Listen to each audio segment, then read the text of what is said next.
কি বলবো, ভাষা খুঁজে পাচ্ছি না। ধুলাইড় ইউনিয়ন যুব দলের সাধারণ সম্পাদক হাফিজ ভাই, তার নেতৃত্বে কিন্তু যারা শ্রম দিচ্ছে, এই আয়োজকটা যারা করছে, দেখেন নিজে কিভাবে পরিশ্রম করছে। আগে থেকে নিজে বাঁশ কাঁধে নিয়ে কিন্তু এই আয়োজনটা করতে যাচ্ছে। হাফিজ ভাই, এই যে আপনি লোক থাকতে এত পরিশ্রম কেন করছেন? আমি সবার বড় এখানে, আমরা আয়োজক। আমি নিজেই যদি আমার দায়িত্ব থেকে অবহেলা করি, তাহলে যারা এই আয়োজনের সাথে জড়িত, আমার ছোট হোক বড় হোক, তারা কাজে উৎসাহী হবে।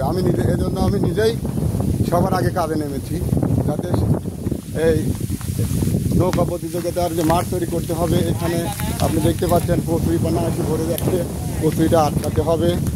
এজন্য আমি নিজেই মাঠে নেমেছি, কাজ করে সুন্দর করে মাঠ তৈরি করে তারপরে যাতে আমাদের নৌকা প্রতিযোগিতাটা সহজ হয়। অসংখ্য ধন্যবাদ ভাই আপনাকে।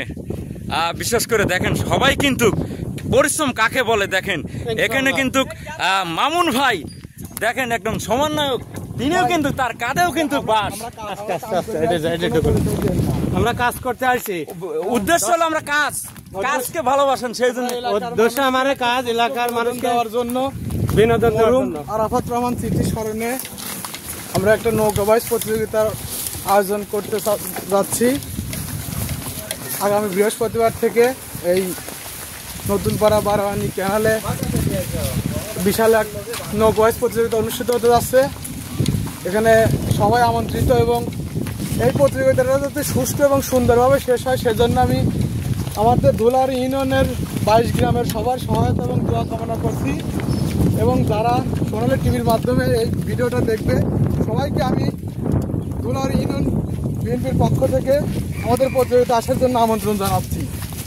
অসংখ্য ধন্যবাদ মামুন ভাই, এখানে হাফিজ ভাই, এরা কিন্তু নিজে, শাহিন কাকা, সবাই কিন্তু এখানে ফজরও আছে উপস্থিত। দেখেন নিজে কিভাবে কাঁধে করে বাস নিয়ে কিন্তু মানুষের বিনোদন দেওয়ার জন্য উপস্থিত। এখানে মৌরি ভাই, দেখেন আসলে এরা আয়োজক। হ্যাঁ, দেখেন কিভাবে পরিশ্রম করছে। তার পাশে কৃষক দলের সম্মানিত সভাপতি, তার কাঁধেও কিন্তু বাস।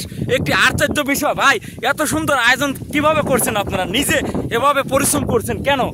এই তো ভাই, মানুষকে আনন্দ দেওয়ার জন্যই সেই সকালের থেকে যারে যা বাঁশ কাটিয়ে এখন আমরা ওই রুদ্রগাতে সোজা ওই জায়গায় বেড়া দেওয়ার জন্য আমরা সব বাঁশ কাঁধে নিয়েছি। দেখেন আলম ভাই নিজেও কিন্তু একজন বাঁশ কাঁধে, তিন নেতাই কিন্তু এভাবে আমাদের আনন্দ দেওয়ার জন্য কিভাবে কাঁধে করে বাঁশ নিচ্ছে। এ পর্যায়ে আমার ছোট ভাইও কিন্তু দেখেন কিভাবে নিচ্ছে। আসলে পরিশ্রম কাকে বলে সরাসরি ভিডিওর মাধ্যমে কিন্তু দেখানোর চেষ্টা। হাড়ভাঙা পরিশ্রম একেই বলে। মানুষকে বিনোদন দিলে এভাবেই কিন্তু পরিশ্রম করতে হয়। পরিসংখ্যে সাইদুল ভাই একজন ভালো মনের মানুষ, দলের প্রতি যার ভালোবাসা, তারপরও দেখেন কিভাবে হাড়ভাঙা পরিশ্রম করে নিজেও কিন্তু কাঁধে বাঁশ নিয়ে এই আনন্দ দেওয়ার জন্য সবসময় সোনালী টিভি পাশে আছে, ইনশাল্লাহ থাকবে।